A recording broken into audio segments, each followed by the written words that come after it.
Hi, everybody. This is the incredible Edible Aquinos bringing you a little bit of a news break for the Black Sex Worker Collective. You can check out our work at the BSWC.org. I'm doing this quick report in cooperation with our sister group Stripper United, as well as Best Practices Policy Project, the Outlaw Project, Desiree Alliance, New Jersey Red Umbrella Alliance, and any other groups that we work with that I might be forgetting. So, listen, it is now Super Bowl weekend that is approaching, and you know what that means.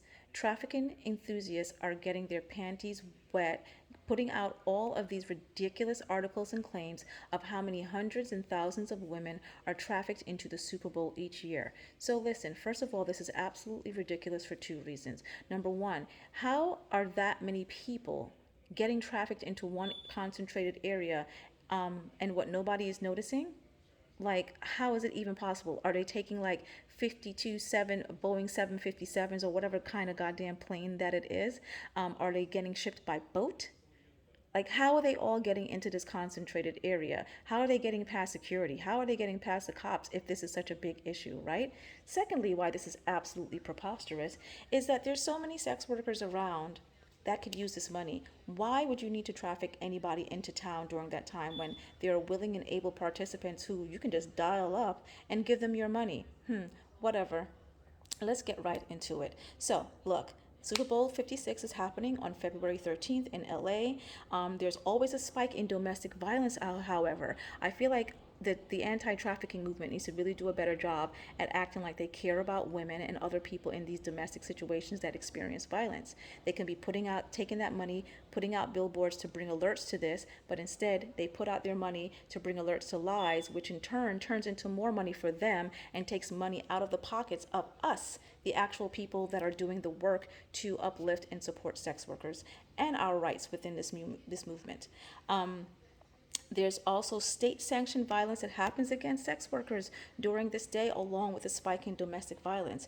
It's not a fun day for women, particularly black and brown and transgender sex workers, who are often picked up walking while trans due to racist transphobic laws that allow the LAPD the ability to criminalize people based on how they look and where they are standing and walking.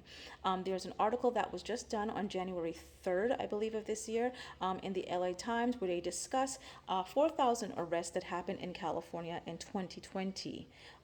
According to the Department of Justice. I'll post that in the description for you to check out. Sex worker organizations put out a webinar to discuss how to organize together to change policy and practices for sex worker rights in LA and California. That will also be there. It already in the link. In the description, sorry. It already happened on February 9th, but it has been recorded and it was live streamed. I'll have all those links available for you to take a look at.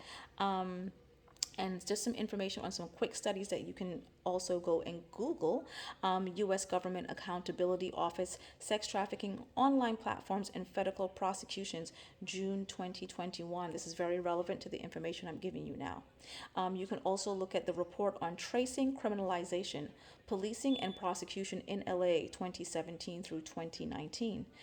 You can also look up illicit massage parlors in Los Angeles and New York City, stories of women workers. That will all be in the description for you to look at. You can also just do a quick Google search and find out all these theories that have been put out by the anti-trafficking movement, which have been debunked by so many people, including sex workers, to just explain to you just how ridiculous not only these numbers are, but how dangerous and why it is dangerous for the sex worker rights movement for them to keep putting this out. Now, remember, if you follow these anti-trafficking narratives and you believe it, please don't. Give your money to actual sex worker groups, sex worker-led spaces.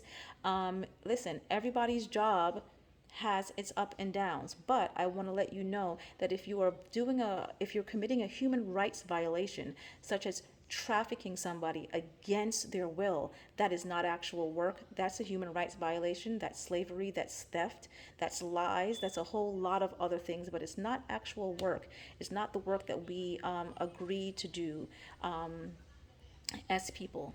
Thank you for taking the time to listen. Please make sure to go to the bswc.org, make a donation, join our forces, help us become stronger, and build alliances, and let us take some of that money, all of that money actually, out of the anti-trafficking movement and put it back into the community where it belongs. Have a great day.